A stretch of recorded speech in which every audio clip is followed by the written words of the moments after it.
I get into the picks today because I got 3 of them. I do want to quick apologize for not making a YouTube video yesterday. Honestly, guys, before everything, yes, I'm a content creator, but before everything, I am a sports bettor. And I am never, ever, ever going to force a pick out for the sake of content. So obviously, guys, I live stream at 9:45 a.m. Eastern time every morning, and I actually didn't have my first play until then. So instead, I just made a YouTube short. I didn't make a full-length YouTube video or anything, and for that, I apologize. But like I said, guys, I'm just never gonna force some stuff out for content. The play was Mark Williams over 24.5 PRA yesterday. It was a winner, ended on 25 exactly.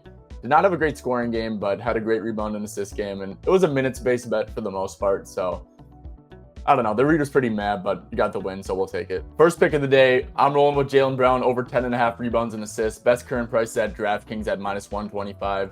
Gave this out a little bit earlier. I think I gave it out at -120. But yeah, guys, let's not overthink this one, right? Without Jason Tatum, this is just straight up, his game's without Jason Tatum, right? 15, 15, 13, 16, and 15 rebounds and assists. That's 13 or more rebounds and assists every single game. He's averaging 14.8 RA in these games. And guys, some of these were pretty tough matchups. Utah was not. Portland was meh, but Orlando, that's a very tough matchup, very slow pace. They don't really help much, so that's impressive. Detroit, too, has been really good at limiting assists, even though some of these were earlier, maybe when Detroit wasn't the greatest defense. But yeah, guys, I mean, just look at this graph. This line feels way too short without Tatum. This is also just the whole season with Jason Tatum off the court. He is averaging 6.79 assists per 36, 6.74 rebounds per 36. And if you calculate this out per 34 minutes, obviously, guys, was on a slight minute restriction last game. So, per 34 minutes is where I have him at. This gets to 12.8 rebounds and assists per 34 minutes. Matchup with the Suns, look, I don't know how great it is. I think it's a pretty average matchup, to be honest with you. But the Suns are allowing the second highest catch and shoot frequency over the last 10 games. And obviously, guys, how catch and shoot shots are generated for the most part, especially when you're up here, it's just by being aggressive on like a primary ball handler with gravity. And obviously, guys, pretty much the only primary ball handler with like real gravity is Tatum and Brown on the Celtics. And obviously, there is no Jason Tatum. So look, yeah, if you're allowing this high of a catch and shoot frequency, you're probably overhelping on drives and stuff like that. So, I just think that this could be a nice little aspect for the assists. Next up, guys, we're going with Josh Hart over 21.5 points and rebounds. Best current price is +100 at DraftKings. As you can see here on this graph, I mean, just straight up, no filters, no anything. Obviously, Jalen Brunson's not going to play, but like I said, no filters, no anything. He is averaging 23.6 PR in the season, and he is over in 45 out of 68 games, good for 66.2%. This is one of my quote-unquote tactical plays here, though, guys. So I watched this game last time. You can go back and watch the film. Clippers are a team that cross-matches Cat and puts Ivica Zubac on Josh Hart. So Josh Hart got up 13 shots in this game. He had an amazing rebound game, right? 28 rebound chances, 20 rebounds. I don't exactly know what made that matchup so advantageous, but I'm not complaining. But yeah, guys, anytime Cat gets cross-matched with like a smaller person and then a center guard Josh Hart, first of all, it's really tough for Cat to score, right? Because the center is not really guarding Josh Hart at the perimeter.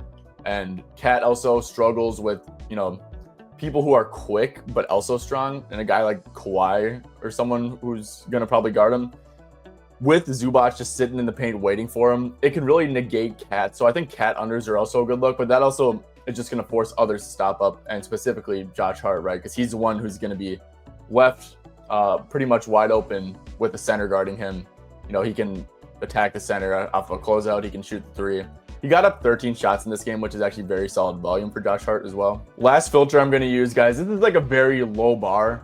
So I did Josh Hart with 8+ field goal attempts. And like I said, he's going to get guarded by a center. So it's like, he's going to have to shoot the ball. Sometimes if Josh Hart, if he has it in his own world, he doesn't really want to shoot, right?